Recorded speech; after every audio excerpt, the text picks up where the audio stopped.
Bago natin simulan itong episode, daga, gusto ko lang pasalamatan kayong lahat na nanood dito sa review natin. Yung mga sumama mula nung episode 1 hanggang episode 90.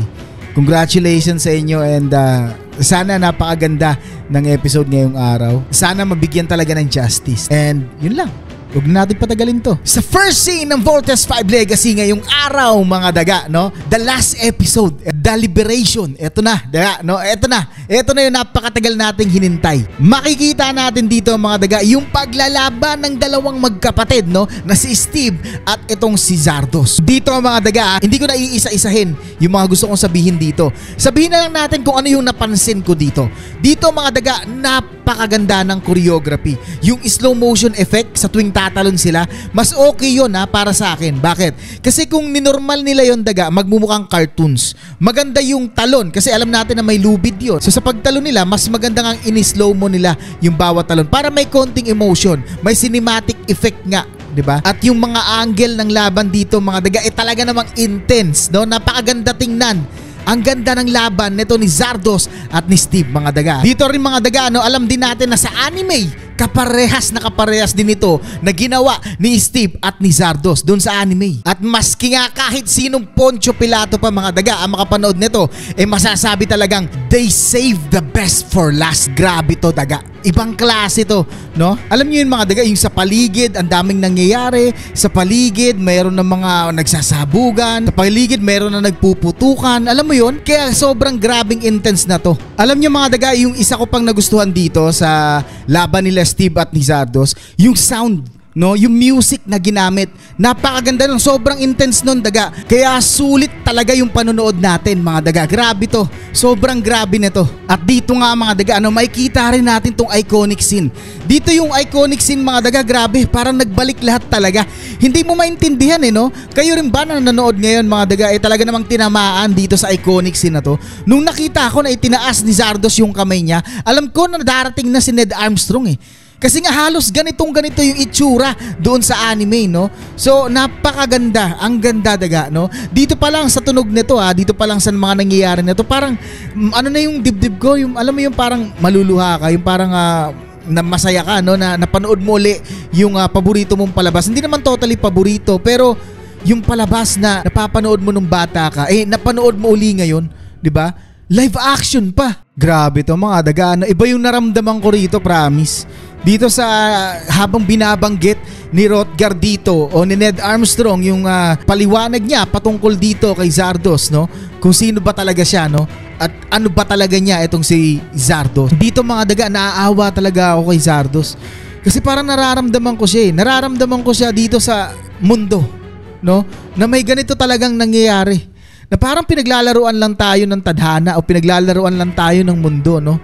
Na parang pinapaikot lang tayo ng mga tao na laging nakatingin sa atin, no? Mga tao na parang minamanipula tayo. Parang bakit ganon, daga, no? Yun yung naisip ko bakit ganon? Nangyari na yung mga dapat nangyari, saka mo lang malalaman na pinaglalaruan lang pala tayo. Wala akong sinasabi kung ano man, no? Wala akong pinapatamaan, pero mga daga kasi ito yung nararamdaman ko talaga at ito rin yung gusto ko talagang matigil, no? Parang ewan ko, kasi ramdam na ramdam ko talaga to mga daga, yung mga ganitong bagay, at lagi ko to nakikita sa paligid. Dito nga mga daga, medyo nakakalungkot na talaga. Sobrang nakakalungkot. At dito nga mga daga, pagkatapos sabihin ni Rotgar, pagkatapos niyang patunayan na sa kanya nga ang punyal, dumating itong si Zambujil. So dito mga daga, meron kasi akong iniintay dito, no, kahapon. Meron akong iniisip dito kahapon.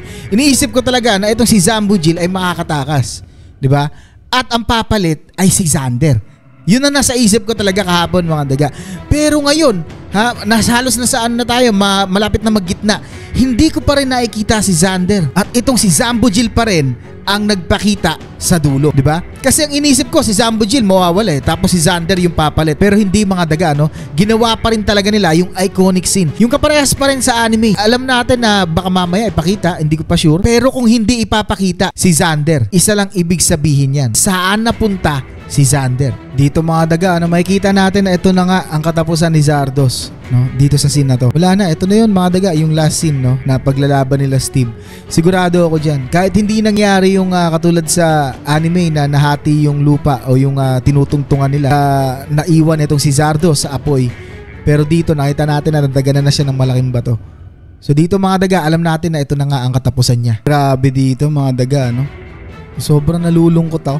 Nalulungkot talaga ako daga, no? Pinipigilan ko lang, sobrang nalulungkot ako. Kasi ang dami talagang ano nito, no, resemblance. Yung parang kaparehas talaga dito sa mundo. Grabe mga daga, no? Wala na akong makomment.